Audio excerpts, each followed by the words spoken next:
Ceylinco Life, we have been in existence for 35 years and this is our 36th year. Ceylinco Life became a separate entity in 2015. We voluntarily adopted the GRI initiatives in our annual report. The reduction of the disposable incomes, it's a challenge for life insurance companies. So what we have done is we have relaunched a product that caters to families with irregular incomes so that they'll still have protection even during turbulent economic situations. So we take care of our people as well, because when you have a good team and you take care of your team, then they will take care of the community and the customers.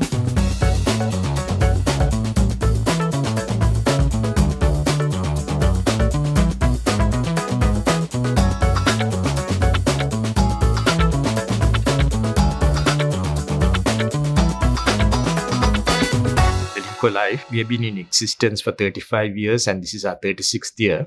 Until 1994, there was no concept of people, profit and planet. It was just about profits to the shareholder. In 1994, a British management consultant called John Elkington coined this phrase, people, profit and planet. And thereafter, many institutes and organizations that judge companies on their performance brought in these three factors. But we have been continuously bracing the principles of ESG, but the framework has evolved over the years. Ceylinco Life became a separate entity in 2015. We voluntarily adopted the GRI initiatives in our annual report. So it has been an 8-year journey in terms of formally reporting on our sustainability initiatives. There are 4 pillars in our sustainability strategy or principles. We look at corporate resilience and the governance. Then we look at the community as well as the environment. Those are the 4 pillars. So talking about sustainability, I think it's important to look at the sustainability of the organization itself. For a company to look at people and the planet, first you have to look at the sustainability of the organization itself. So that's where governance comes in. So if you look at our board, we have several independent directors from various disciplines. We have retired CEOs, we have doctors, engineers, lawyers. So they head all the committees, the board committees. So we get a fresh insight. It's not only the executives, the independent directors give a fresh insight and they look at the key areas such as the remuneration policies, acceptable usage of computers. We have an investment policy, all the policies that are required to be followed under the SEC guidelines. We have independent directors heading those committees. So that helps an organization to stay on course and be strong and be profitable. Then only an organization can look at the other areas like, what they can contribute to the society, community, and the people at large and the environment. Then our mission statement, apart from covering all the stakeholders like shareholders, employees, also talks about reducing the carbon footprint. So every employee who joins the company, they know that the company is aligned, people, profit, and planet. And if you look at the past few years, we have had many initiatives under different terms, but now it has all come together as the ESG framework.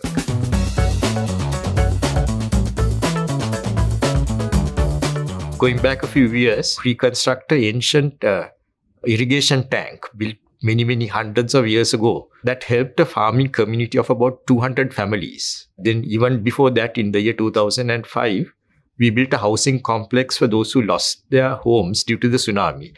So we have been doing community service as and when it was required for specific purposes. But over the past 15 years, we have a strategy of focusing on health and education. So that's the focus, that's the strategic focus. So looking at health, in the past few years, we have helped the government health sector to set up high dependency units. We not only equip it, but we also maintain it, because the government organizations sometimes don't have budgets to maintain equipment. So we not only invest in such projects, but we maintain so that the impact can be measured year on year. Then in terms of non-communicable diseases, I think Sri Lanka is not very good on that. If you measure the NCDs and the percentage of people who have NCDs. So we have over the years had an initiative called the Vaidya Hamuwa, where we send out a team of doctors and paramedics to help rural communities to meet the doctor.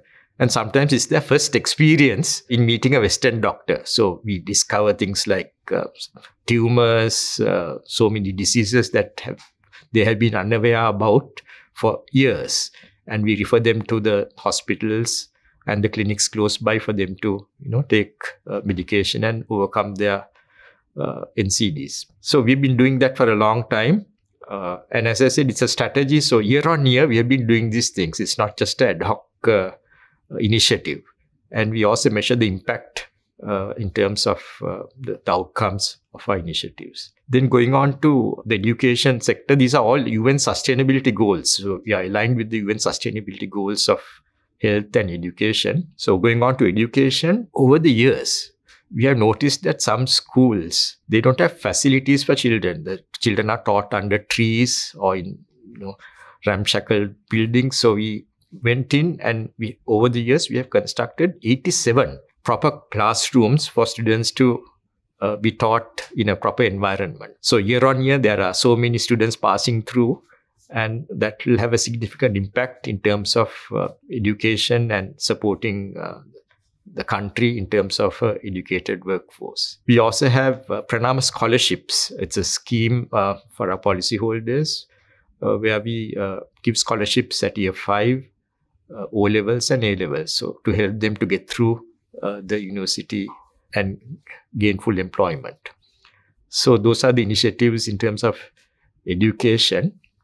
And also, if you look at community, I think we consider our staff as well. We get feedback from our staff. We have been certified as a great place to work. We take care of our staff as well. We look at the health needs. We have proper insurance cover. If anyone wants to go for a bypass, they don't have to worry about from where the money will come. They don't have to wait in queues in government hospitals. They can go to a private hospital and get their surgeries or their medical needs attended to. So we take care of our people as well, because when you have a good team and you take care of your team, then they will take care of the community and the customers. Sri Lanka has an aging population.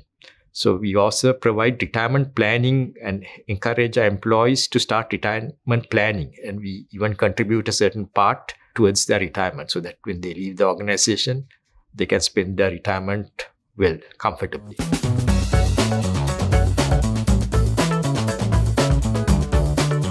So as a service organization, we consume a lot of electricity, water, paper and fuel for our employees to commute from their homes to office. So we decided a few years back to measure our carbon footprint.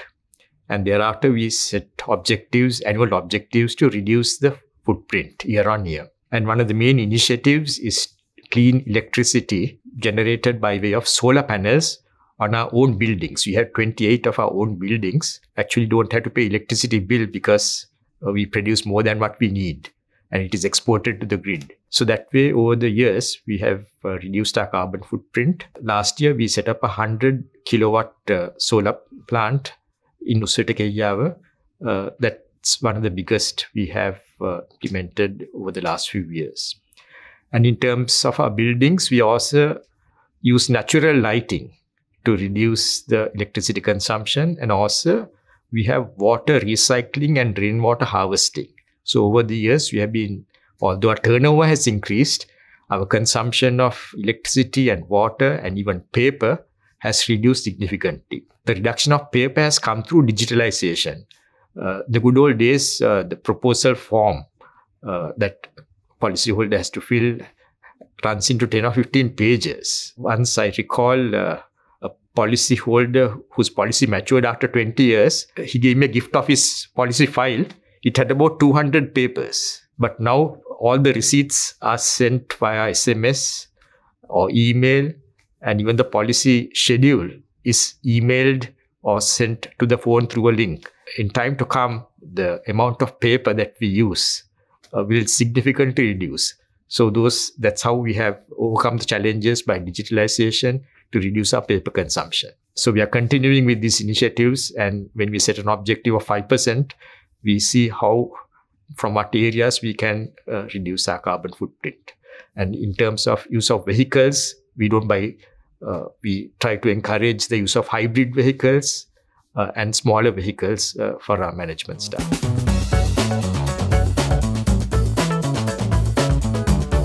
As most of us are aware, due to the high taxes and the inflation, large percentage of our population has challenges in, feeding their families. The reduction of the disposable incomes, it's a challenge for life insurance companies.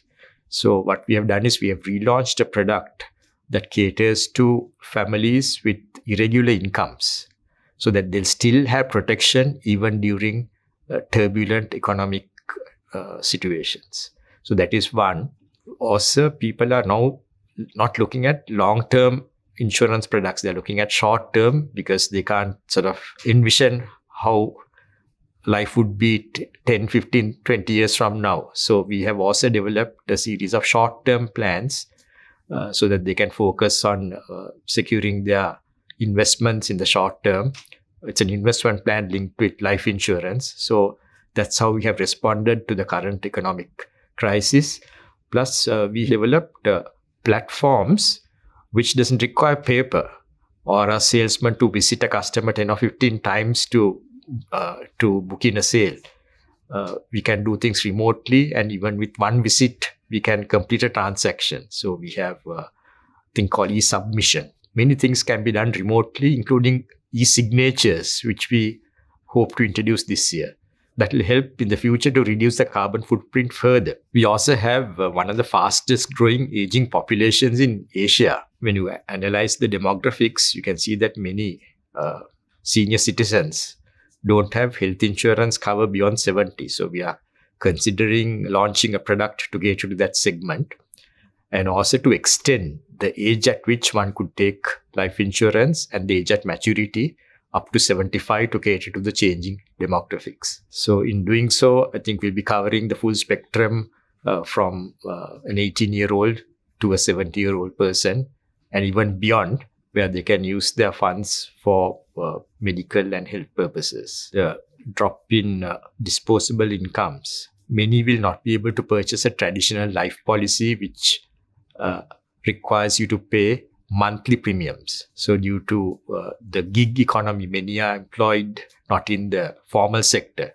So we have designed policies to provide them an opportunity to pay a single premium and have life insurance cover, or to contribute to a retirement plan and stop for a while and pay whenever they can. So the flexibility in our products will ensure that the current economic situation is taken care of in dealing with our policyholders.